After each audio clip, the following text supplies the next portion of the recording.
Hey guys, this is me, Tyler. Today, we'll be going over the best strength weapon in every Dark Souls game, besides just ripped pants. In Dark Souls 1, I have the Great Club. A pretty good damaging Great Hammer, pretty much the best out of all of them, but actually the Dragon Tooth takes it. And its strong attacks can actually knock down enemies to the ground like this Y-hander.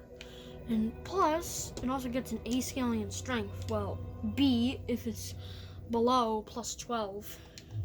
Which I'm pretty sure you're not going to get to right at the beginning of the game. But you can get this weapon right at the beginning of the game. Just get the Master Key, then go down to New Londo Ruins and down to Blighttown. It will be pretty difficult to get since it's being guarded by 2 hollow-infested barbarians. Plus, besides all that, it gets really good damage and poise damage as well. The Great Club also gets good durability and weighs 12 pounds. Not like all the other Great Hammers in the other Souls games, but the Great Club actually takes it for the strength weapon in Dark Souls 1. Now, this is also my favorite weapon. And I'm pretty sure it's also some of your favorite weapons in Dark Souls 1. Now, I want to go over the strength weapons in Dark Souls 2. Some of them really just don't even need that much dexterity. Yeah, it's pretty simple. But some strength weapons, like the Fume Ultra Greatsword and the Red Iron Twin Blade, need a lot of dexterity. But the best one is the Red Iron Twin Blade. This gets some really crazy damage, and even though it doesn't have the spin for the two-hand, it's still got these spins, and for the one-handed as well. It also gets a really good poke attack as well, which will be able to get you through the entire game, and poking is literally the best damage type in the entire game, besides strike damage.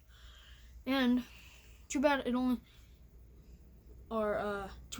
doesn't need any scaling and dexterity, even though it needs 20 dexterity. It still has no scaling, which that's pretty much a waste of stats.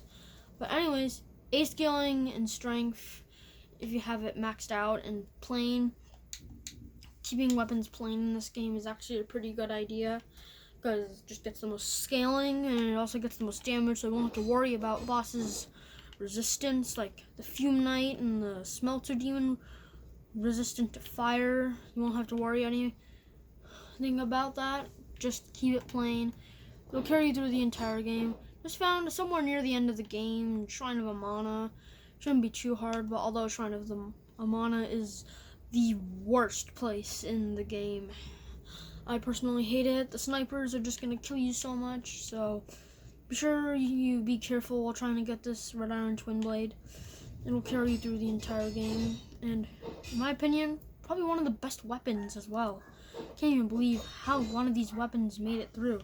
Twin blades, rapiers, so much good weapons in this game. And my personal favorite Souls game, Dark Souls 3. There are some pretty good strength weapons in this game, like the Fume Ultra Greatsword, which I pleased much better in Dark Souls 3 than in Dark Souls 2, not having to need 30 dexterity. There's not even a weapon that needs 30 dexterity. And yeah, the Greatsword, Gorm's Great Machete, yeah, there's a lot of those good weapons. But there is one best strength weapon in this game, and that goes to the Exile Greatsword. I mean, look at this. Curved Greatswords in this game. I know, a curved Greatsword being a strength weapon, curved Greatswords are usually used for dexterity weapons and not really strength. But the Exile Greatsword gets the most into strength. You can get it very early on, just left at the Road of Sacrifices by killing one of the Exile soldiers, which there's a very easy way to kill them. Just lead them to the ladder and then they just die. Pretty simple. The only downside is that it's the heaviest out of the curved greatswords, weighing 17 pounds, and at least could have got something like Lion's Claw from Elden Ring, if there even was Lion's Claw in Dark Souls 3, but it still gets Spin Slash, which shouldn't be too bad if that's what you use. But It's also got this cool strong attack that can often do a lot of damage to enemies. And then, yeah, there's nothing bad to say about this curved greatsword. Even though it should have been a dexterity weapon. Even make it sharp, it's not going to get as much dexterity scaling as refined for some reason. Because this weapon isn't a dexterity weapon, it's a strength weapon. Already gets good damage. And yeah, there's, like I said, nothing bad about this weapon. It's just so much the best. I just have nothing bad to say about it. It's just so good. The best strength weapon in Dark Souls 3. I did want to include Elden Ring because what's the point if you don't include the final Souls game? Well, except if Night Rain comes out, that will be the final Souls game. But I just wanted to include Elden Ring, change some minds a little bit, and yeah. Some good strength weapons in this game. Aren't that much bad weapons. Like the Rusted Anchor Greatsword or Dulvis's Greatsword. But the best one is the Knight Rider Glaive.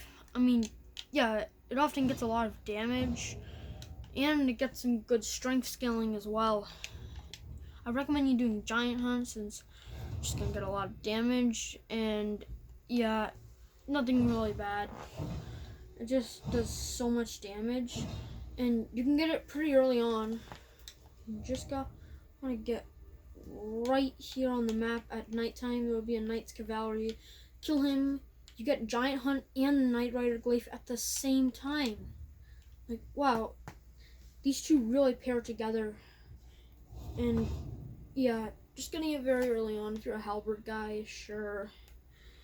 Halberds aren't that bad in this game. Golden halberd. Other stuff like that. Yeah. And then, like in Dark Souls 3, there's nothing bad to say about this weapon. I think it's a really good strength weapon. Probably one of the best weapons in the entire game. It's just so freaking good. Yeah, it's just so good. And that is the end of the strength weapon video. Hope you enjoyed. So now if you're a strength guy, you now know what weapons to get. And they're both pretty good weapons. Not too bad. Strength is probably the best build in the entire game. Yeah. And even dual wielding as well. Dual wielding Dark Souls 2, Elden Ring, it'll just get you through the game entirely. And that's for sure, be sure to like and subscribe for more content of Dark Souls and Elden Ring and the other Souls games.